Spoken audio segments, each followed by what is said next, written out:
شیخ میرا سوال یہ ہے کہ جیسے ہم اہل حدیث ہے تو اگر کیا کسی اہل حدیث عالم ہے، اور اگر اہل حدیث عالم کے لیے یہ ضروری ہے کہ وہ سعودی کے ہی ہر چیز کو مانے تو وہ منہج پہ ہے، یا اگر سعودی کے موقف سے ہٹ کے اگر اس نے کچھ بات کر دیا تو منہج سے ہٹ گیا یا اخوانی ہو گیا؟ جو یہ تھوڑا سا میرے کو پوچھنا تھا کہ اپنے کسی عالم نے اگر سعودی کے خلاف بات کر دی تو پھر اس کو اگر غیر منہجی بولنا تو یہ کہاں تک صحیح ہے شیخ؟ دیکھیے، پہلی بات یہ ہے کہ سعودیہ ایک ملک ہے، تو ملک کی وجہ سے کسی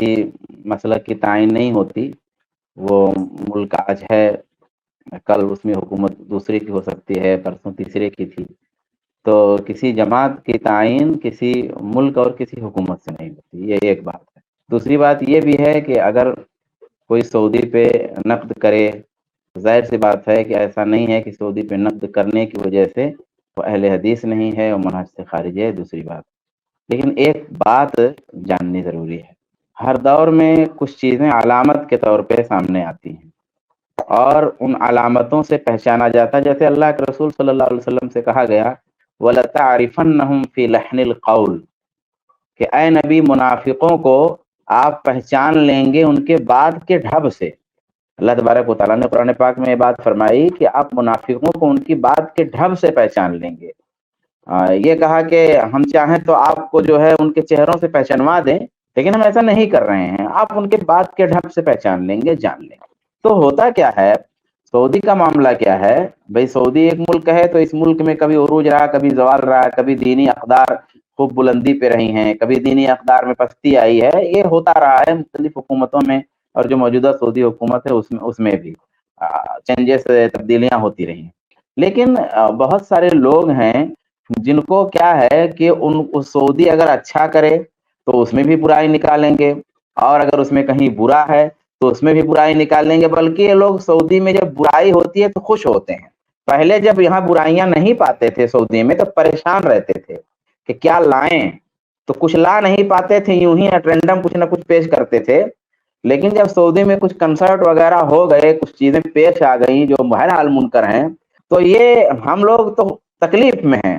ہم لوگوں کو تو غم ہے، اس کا ہم لوگوں کو تو رنج ہے کہ بھائی وہ چیز جو نہیں تھی وہاں آ گئی بعض چیزیں۔ لیکن یہ جو دوسرے لوگ ہیں جو برائی کرتے ہیں، وہ ان چیزوں کے ہونے پہ خوش ہیں کہ الحمدللہ یہ چیز ہوئی، اب ہم کو ان کو جواب دینے میں مزہ آئے گا۔ تو یہ وہ لوگ ہیں۔ بھائی برائیاں دنیا میں تمام جگہوں پہ ہے، لیکن سعودی سے ہمارا اگر کوئی ولا ہے تو عقیدے کی بنیاد پر ہے، سنت کی بنیاد پر ہے، اور اس کے وہاں جو خامیاں بعض آ گئی ہیں دیگر ملکوں کی طرح، ظاہر سی بات ہے اس سے برات ہے۔ لیکن سوال یہ ہے کہ جب برائی کرنے والا جو برائی کر رہا ہے اس کے بعد کے ڈھب میں، اس کے لحن قول میں سمجھ میں آ جاتا ہے، ورنہ اگر وہ برائی کرتا تو سعودی کے ساتھ اور بھی ملکوں کی برائی کرتا، مگر سعودی کی برائی کر رہا ہے مگر ایران کی وہ تعریف کرتا ہے، سعودی کی برائی کر رہا ہے تو ترکی کی برائی نظر نہیں وہاں کی تعریف کرتا ہے، جس مسئلے میں سعودی کی برائی کرتا ہے اسی مسئلے میں قطر کی برائی نہیں کرتا، وہی مسئلہ وہاں پایا جاتا ہے اس پہ نقد نہیں کرتا۔ تو اس سے کیا پتا چلتا ہے کہ اس کے دل میں کھوٹ ہے، اس کے دل میں بیماری ہے، یہ لحن قول ہے، اس کا بات کا جو ڈھب ہے اس سے پکڑ میں آتا ہے کہ ضرور، تو یہ علامت ہوئی ایک چیز، کوئی یہ فیصلہ نہیں ہے کسی کے مسئلے میں۔ کوئی حدیث بھی بہت دفعہ کوئی چیز آتی ہے تو اس کو کہتا ہے کہ یہ غلط ہے، تو غلط کہنے کی وجہ سے وہ منہج سے تو خارج نہیں ہو گیا، غلط کہنے کی وجہ سے اہل حدیث سے خارج نہیں ہو گیا، لیکن بات کے ڈھب سے سمجھ میں آتا ہے کہ یہ بیمار دل ہے کہ بیمار دل نہیں، بات صرف۔ نہیں دیکھ، ہمارے ابھی کیسا ہے کہ یہاں پر اگر کسی عالم، کوئی اپنے آپ کو اہل حدیث عالم بھی ہے، لیکن اگر اس نے سعودی کے کسی اس پہ تنقید کر دیا یا سعودی کے خلاف بول دیا تو کہنے لگتا ہے کہ بھائی یہ عالم سے علم مت لو، ان کا منت سے نہیں، حالانکہ وہ عالم خود اپنے آپ کو اہل حدیث بول رہے، تو کیا حق بنتا ہے کہ اس کو منت سے خارج کرنے کا؟ مطلب بھائی کوئی خارج نہیں کرتا، ہم یہ کہتے ہیں کہ اگر کوئی برائی کرتا ہے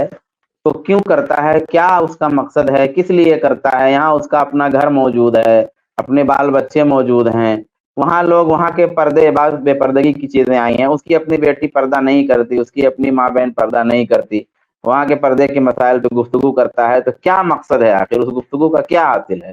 تو ایسا ہے نہیں کہ خارج کرنا نہیں خارج کرنا،